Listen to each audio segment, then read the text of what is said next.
Hello, this is Ipo Swords, and today we are looking at a Laz Bichaq, or in English, a Black Sea yatagan. This style of yatagan is a short, recurved, pointed sword from the regions currently known as Georgia and Turkey, bordering the Black Sea. It was used by coastal raiders and pirates as well as smugglers in the region, who were in need of a fairly short weapon that could be used in the confines of a ship. It's a rather interesting weapon with a controversial history in terms of research, originally attributed to North Africa, Algeria, and even Indonesia by some auctioneers. However, visitors to museums in the region have found out that this is in fact a weapon endemic to the Laz people. As previously mentioned, they are in Georgia and present-day Turkey. There are a lot of small, subtle decorative elements that I'm going to roll in footage and photos over the next few minutes for you to admire. The decorations show an interesting mix of influences, being superficially similar to some African swords, particularly North African.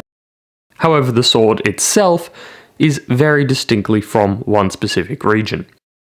They were produced from around 1850 to 1900, with many of them dating around the 1880 region.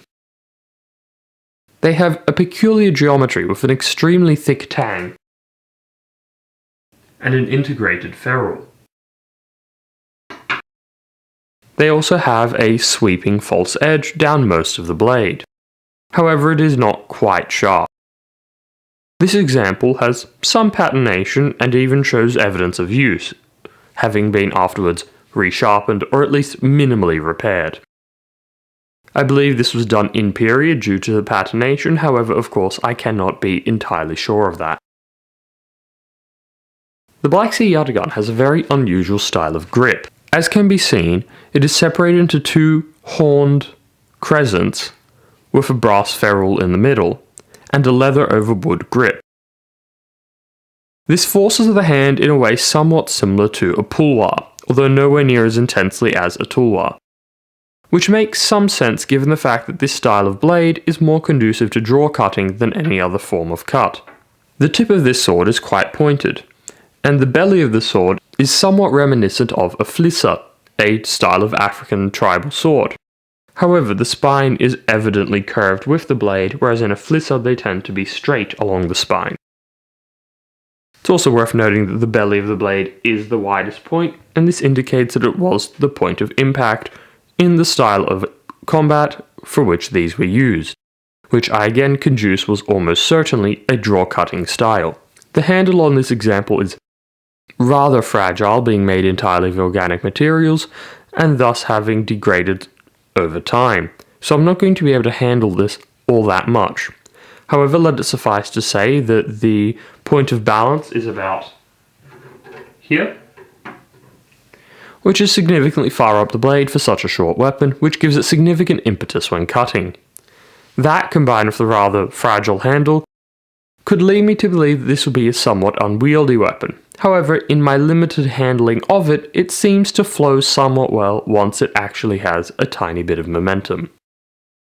The design features fullers, mostly decorative and very shallow and narrow. They're doubled up in a rather aesthetically pleasing fashion with decorative elements between each. The false edge is also decorated, as is the spine. I'm not sure how well it comes across on camera, but there is a brass inlay, or gold even perhaps, however I think brass is more likely, along the lines of the fullers. This brass inlay is punctuated by small dot decorations, quite similar to what you see on some African arms.